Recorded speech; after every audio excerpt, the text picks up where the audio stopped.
Hello Lovelies. Irgendwas blubbert da im Feld gerade vor sich hin und ich wollte da jetzt einfach mal nachgucken, ein bisschen nachforschen und habe mir gedacht, wieso nehme ich euch nicht mit?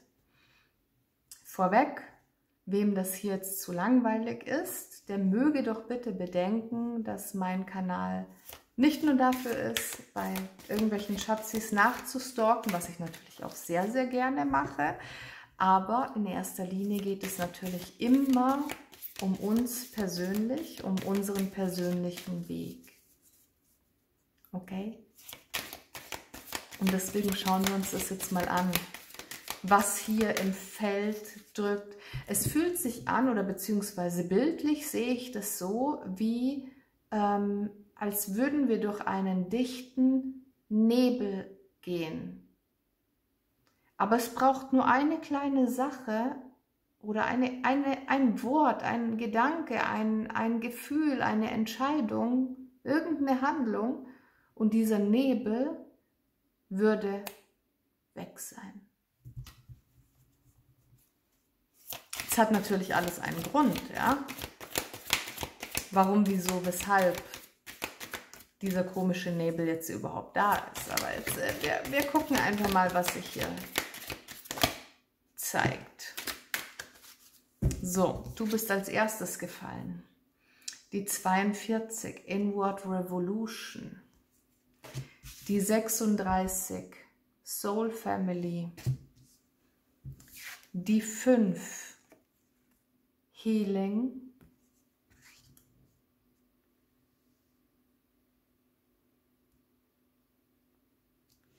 Die 20 unterm Deck, Soul Writing. Oh, ich krieg gerade so eine krasse Gänsehaut. Ihr Lieben, es geht hier um eine pure Auflösung von ganz, ganz alter, von uralter Energie, von uralten Themen, Dinge, die möglicherweise mit uns persönlich absolut nichts zu tun haben, aber es ist dieses Ding aus unserer Ahnenlinie. Und nehmen wir einfach mal die Energie der Reinkarnation dazu, mit den karmischen Themen und so. Ja? Also wenn wir jetzt einfach mal sagen, wir haben hier quasi angestauten Nebel oder angestaute Themen aus vielen Ahnenlinien, also aus vielen Generationen, in vielen Inkarnationen.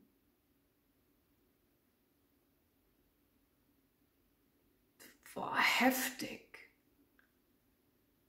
Und wir haben jetzt, es betrifft nicht jeden, aber es gibt hier so ein paar Individuen, die sind jetzt dazu auserkoren, die sind jetzt dafür bestimmt, diese Linie zu durchbrechen.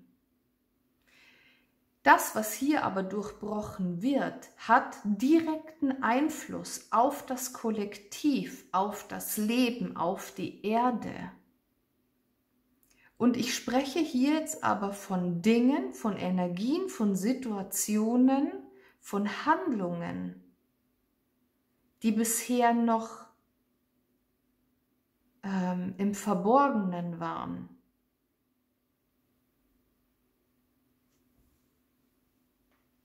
Was ist das? Es geht darum, Geschichte zu schreiben. Es geht darum, seinen Ausdruck zu hinterlassen, etwas Uraltes zu heilen. Ich glaube, das ist das erste Mal, ihr Lieben, wo es eindeutig klar ist, es geht hier nicht um irgendwelche kleinen, sorry für den Ausdruck, kleinen menschlichen Themen aus unserer Vergangenheit, die jetzt nur uns persönlich betreffen, Es geht um was viel, viel Größeres. Es geht darum, dass uns gerade eine Kraft, eine Macht zuteil wird, dieses viel Größere zu verändern und dadurch Geschichte zu schreiben. Ich habe das Gefühl, dass ein neuer Kanal sich öffnet. Wie auch immer dieser Kanal empfunden wird und genutzt wird oder gelebt wird. Ja, jeder hat da so seine eigene Connection.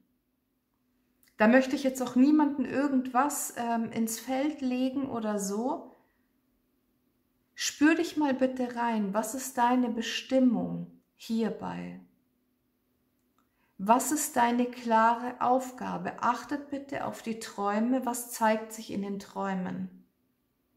Was zeigt sich in den Botschaften tagsüber? Natürlich können auch Tagträume dabei sein, ja. Aber die Botschaften, Krafttierbotschaften, irgendwelche Synchronizitäten, die euch begegnen, seid mal da ganz bewusst die nächsten Wochen.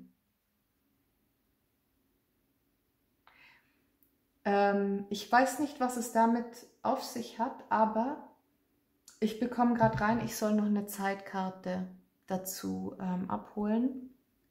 Moment, ich weiß aber nicht, wo die sind. Ja, doch, ich weiß schon, wo sie sind. Wir haben hier gerade eine extreme, energetische, göttliche, geistige Energie. Und ich soll aber eine Zeitkarte mitnehmen. Da sieht man mal wieder, wie das eine mit dem anderen zusammengehört.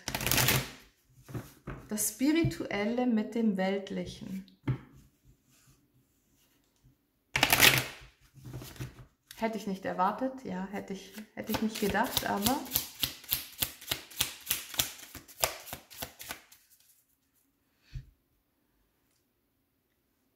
eine Kernrevolution. Okay, das sind aber jetzt schon einige.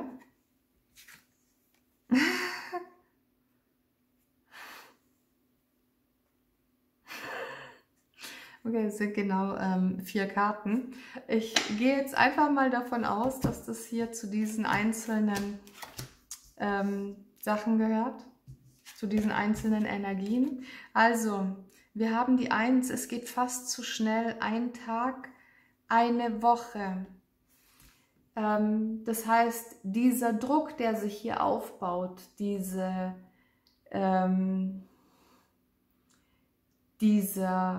gefühlt wie ein Krieg im Inneren, diese Form von Revolution, die kann bei dem einen oder anderen von jetzt auf gleich ganz plötzlich dastehen oder sich zeigen.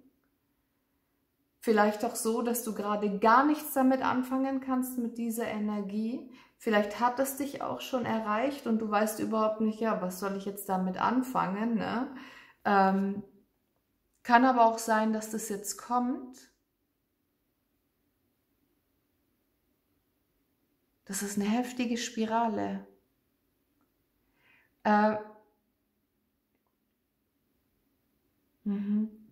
Mach dir keinen Druck.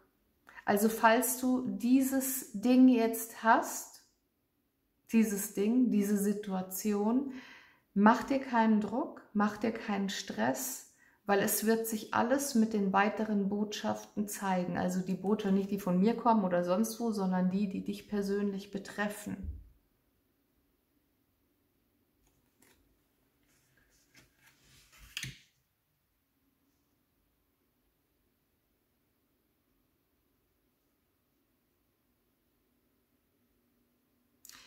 Hier kommt was bei diesen bestimmten Personen. Ein Ereignis, eine Situation, die das ganze Leben auf den Kopf wirft. Also im wahrsten Sinne des Wortes. Und es ist aber kein Turm. Es ist keine Turmenergie. Es ist sowas viel Größeres. Und nein, ihr Lieben, das darf ich auch gleich mal rausnehmen, ich spreche nicht von den Dingen, die schon seit längerem oder seit Jahren oder Jahrzehnten im Feld sind. Okay, also ich spreche nicht hier in Richtung, nee, ich will es gar nicht benennen, bitte löschen, lassen wir das bitte.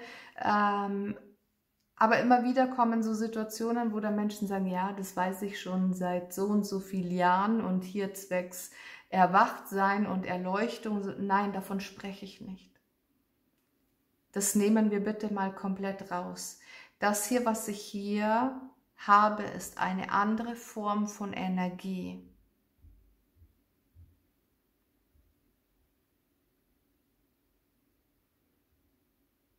Mir persönlich komplett unbekannt und auch in dieser Größenform mir komplett unbekannt.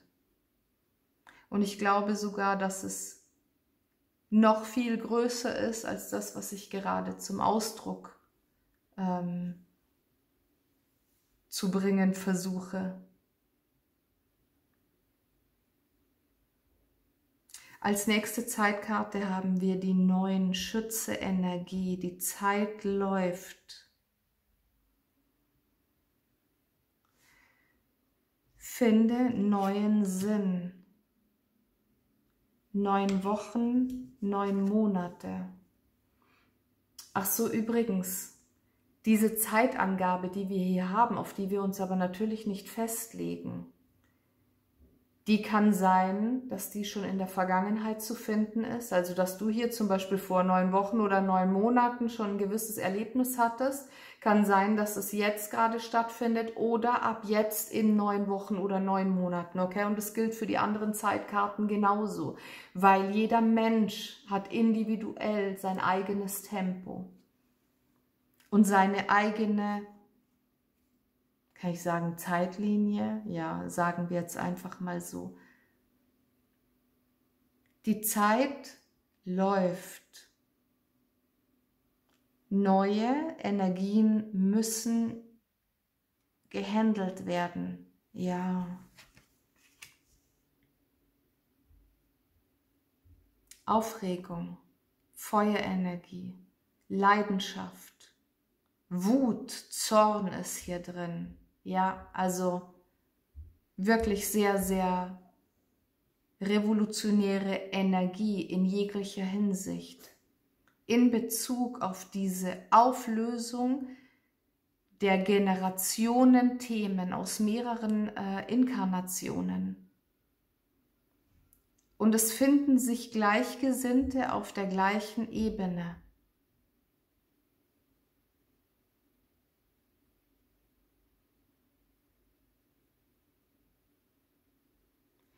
Die 4, Mittwoch, ziehe Bilanz, sei ganz realistisch.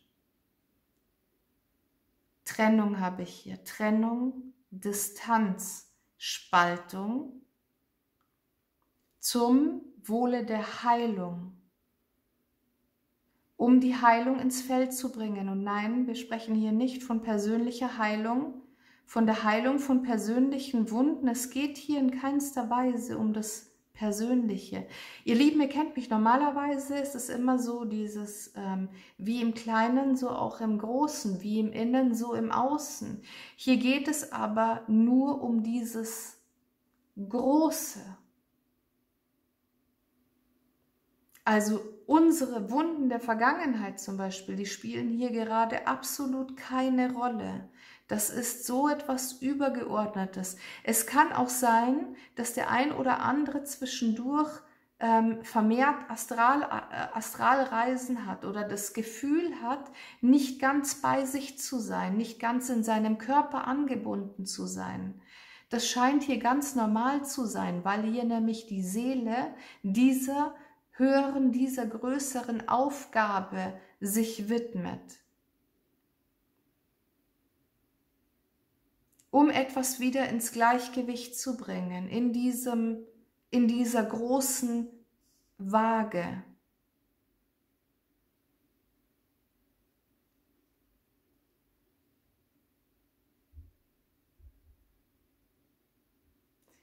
Ähm,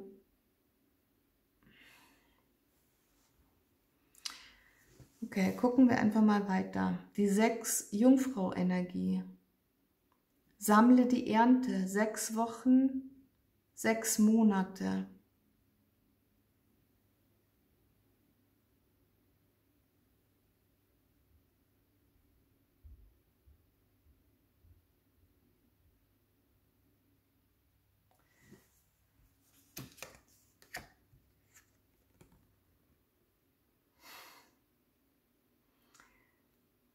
Es wird danach nicht mehr so sein wie davor.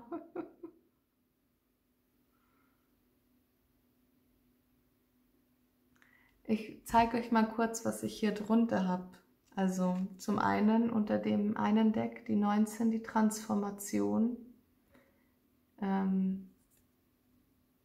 Das ist der Eintritt in eine neue Welt, in eine neue Ebene.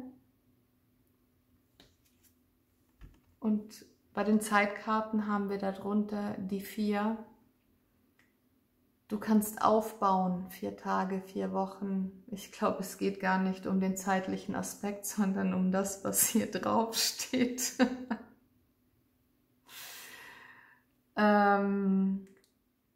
Guck dir das Zeichen auch an und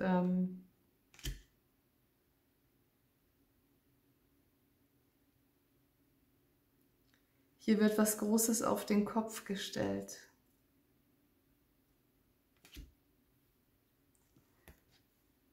Die totale Spaltung, Abspaltung und Zerstörung eines alten Systems.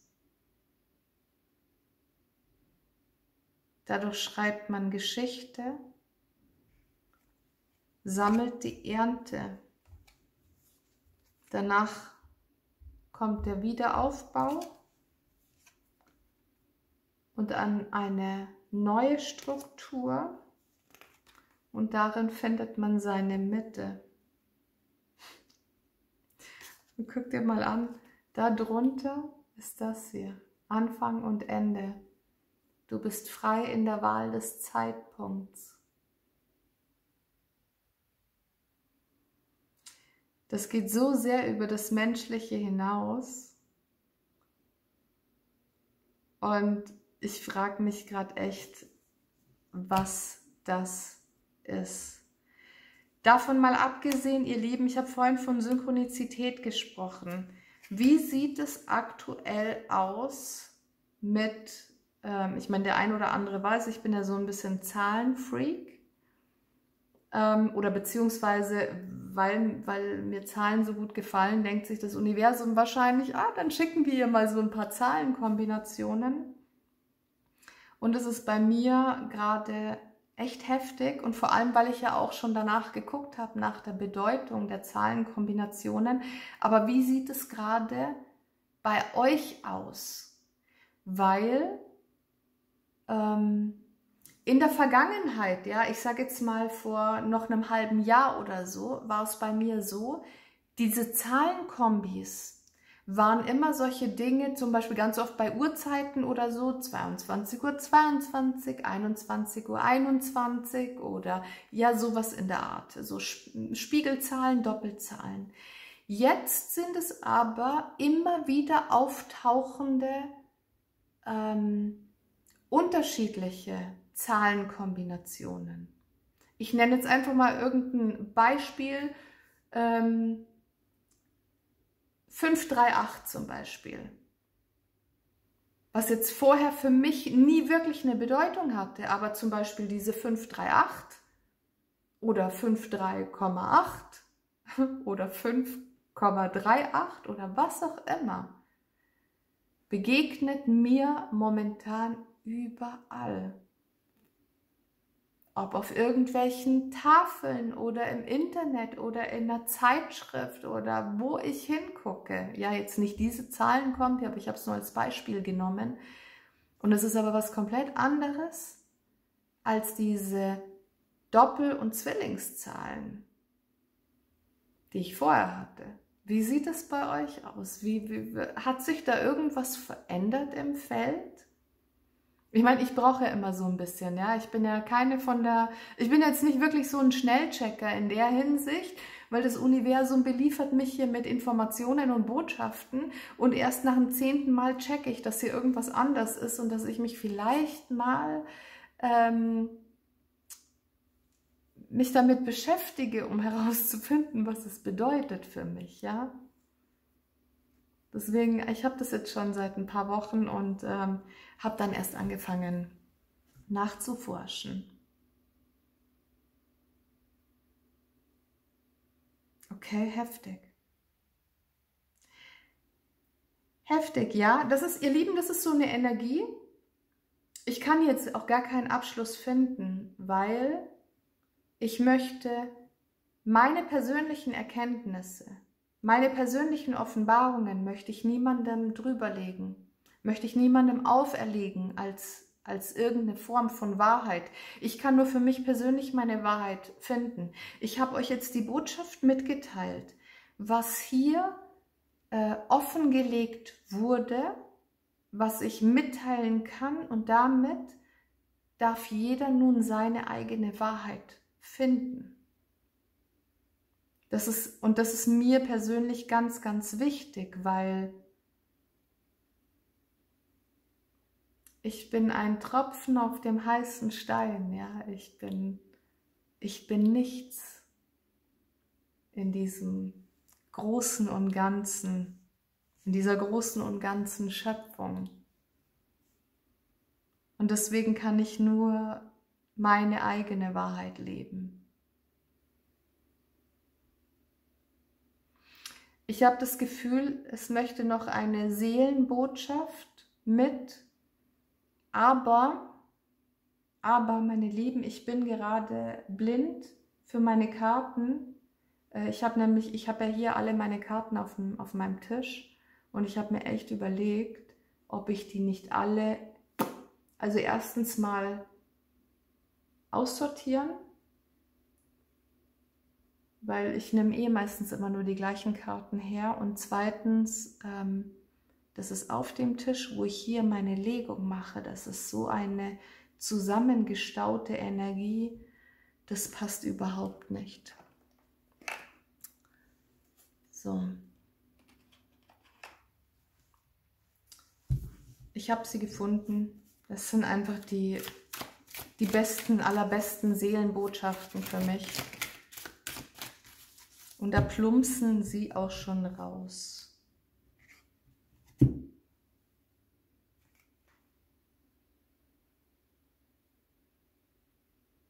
Also ihr Lieben, ich weiß nicht, wie es bei euch ist. Bei mir ist es so, egal wann ich dieses Kartendeck anfasse, es zeigt mir immer meine absolute Wahrheit, die absolute Synchronizität. Ich weiß nicht, ob dieses Kartendeck das Heiligste ist unter all meinen Kartendecks. Ich weiß es nicht. Guck dir das mal an. Du betrittst ein komplett neues Kapitel.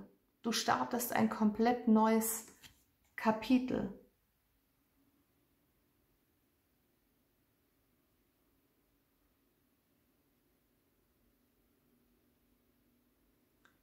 Die Revolution in die andere Ebene.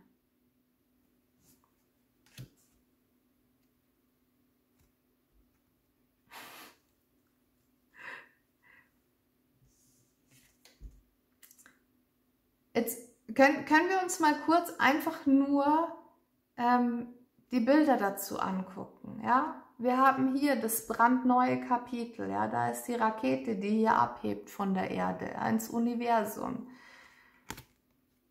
Dann haben wir hier so Laserstrahlen. Weiß nicht. Sind das Wolken oder ist das Rauch von irgendwas, einer großen Explosion oder whatever?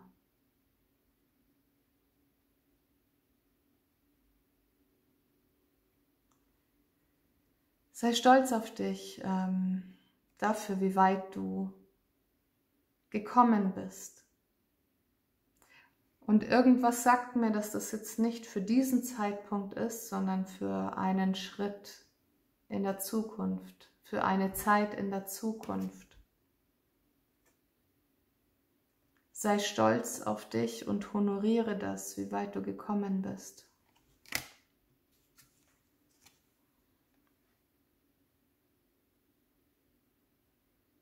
Oh ja. Unter dem Deck ist auch wieder ein geiles Bild. Guck mal hier. In der Dunkelheit, unter dem Sternenhimmel, hier der Baum und das Universum drüber. Uproot your life and leave all that is familiar to you.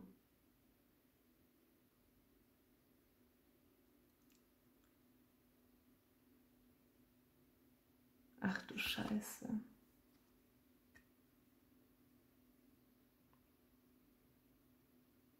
Ich habe vorhin was gesagt, so von wegen Abspaltung, Distanzierung. Es geht komplett in was Neues, in eine komplett neue Richtung. Bla bla bla etc. pp. Ja, hier wieder die Bestätigung dafür. Eine komplett neue Verwurzelung.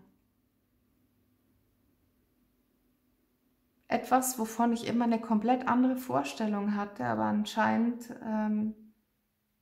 geht es hier doch schneller voran auf der einen oder anderen Ebene, als ich dachte.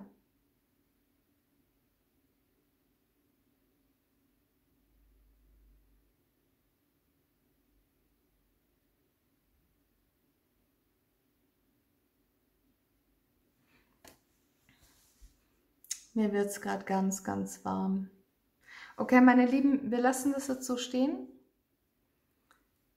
Und ich werde energetisch weiter damit arbeiten und schauen, was sich für mich noch zeigt. Danke, dass ihr dabei wart, dass ihr mit mir hier reingeschaut habt.